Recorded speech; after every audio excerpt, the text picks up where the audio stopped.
All right, we are continuing in our Books of the Bible series, and today we'll be talking about the book of Ruth. Ruth is a pretty short book, but there's a lot of information that's packed into the book of Ruth. The author isn't mentioned. Some would suggest Samuel, but truly it's not set in stone. We would think it would be him, but it's not set in stone. Ruth was the great-grandmother of King David, and David reigned from 1010 to 970 BC. So we're guessing that she probably lived around 1100 BC, just based off of the age and all that.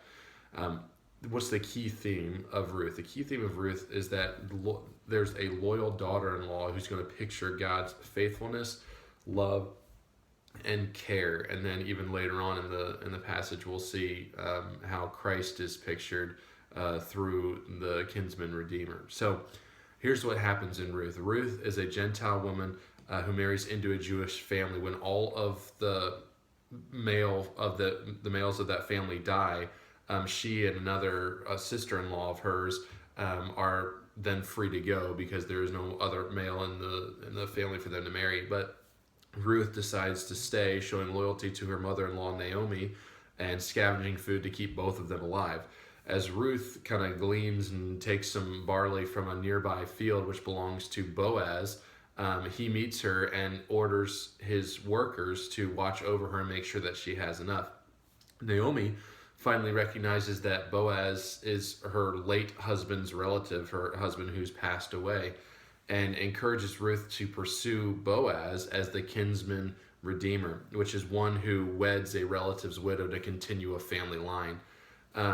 Boaz does marry Ruth after there's some different ideologies, not ideologies, different practices back in the day about the shoes and all that stuff. But Boaz does marry Ruth, and they start a prominent family. One of the quotable verses is chapter 1 of verse 16. It says, "Whither thou goest, I will go, and where you lodge, I will lodge. Your people shall be my people, and your God, my God."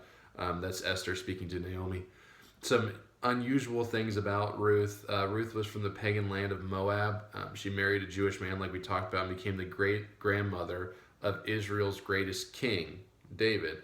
But that also made her an ancestor in the earthly line of Jesus Christ, which is pretty cool, just because she chose to follow Christ, even if it was uncomfortable for her. So what's the big idea? We can trust God to provide what we need when we need it, and to work in our lives ways better than we ever imagined. That if we trust Him, if we do what He's asked us to do, if we follow Him, that doesn't mean there's not grace for when we stumble, because we're all going to stumble.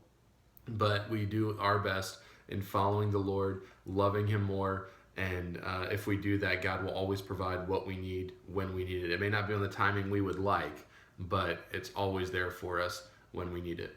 The teen of the day is Allie. They are traveling, or they traveled back yesterday. I guess this is Monday.